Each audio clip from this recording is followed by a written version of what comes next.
I think the job of the animator is to somehow make the voice and the physical character become one and the same thing. Like the voice is actually coming out of the character. Out of 2 hours, we've got to somehow condense it into 30 seconds, basically. It's a really hard job, because most sentences that people say are over 30 seconds, and no one sentence is right. We often start off with a sentence that's got lots of baggage, lots of extra bits attached to it, and what we're trying to get down to is the essential part of the sentence that we need, because it has to be streamlined and fit into our 30-second bit. Oh, if you're going to replace your existing heating, you've got to go for something that's economical, worry-free. I'm a bit of a worrier. So we're always looking for catchphrases, but at the same time, we're looking for something that isn't looking or sounding like it's been written for a commercial. It's got to sound very natural. So at the same time, we haven't to over-edit so that we lose that kind of natural character that comes across. And it needs to be easily controllable as well, because I don't have much time. It's hard to explain why any individual elements of my characters are the way they are. For example, the wide beaks, which people notice a lot. In order to move his beak authentically, I had to make lots of different shapes, and you can see that this one comes off like this. And for each frame of film, I have to replace the beak, and it looks rather strange without the beak. But these are the set of beaks we have made for Pablo character. They're obviously more exaggerated than real people's mouths. They're obviously a lot wider. They're moving in a much more exaggerated fashion. But in a way, I don't really copy reality. I don't find that important.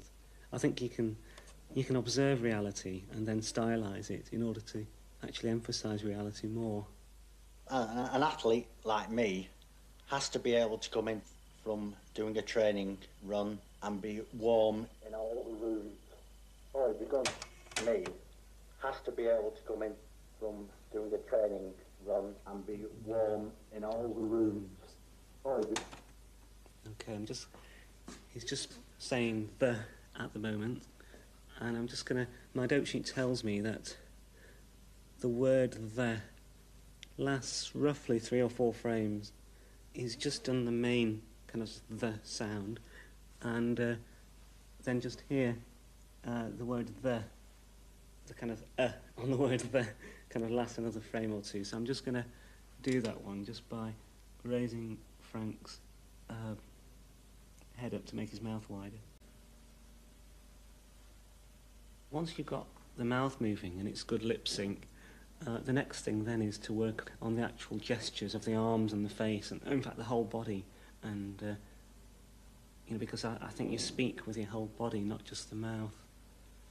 He's just looking around the room as well, so I get me kind of paper clip here, stick it in the eyes, just tweak them a bit as he looks over to his left. And his whole body's moving. He's about to kind of look at the whole room. So I'll take a frame of that. An athlete like me has to be able to come in from doing a training run and be warm in all the rooms. I tend to work spontaneously. I don't really plan very much.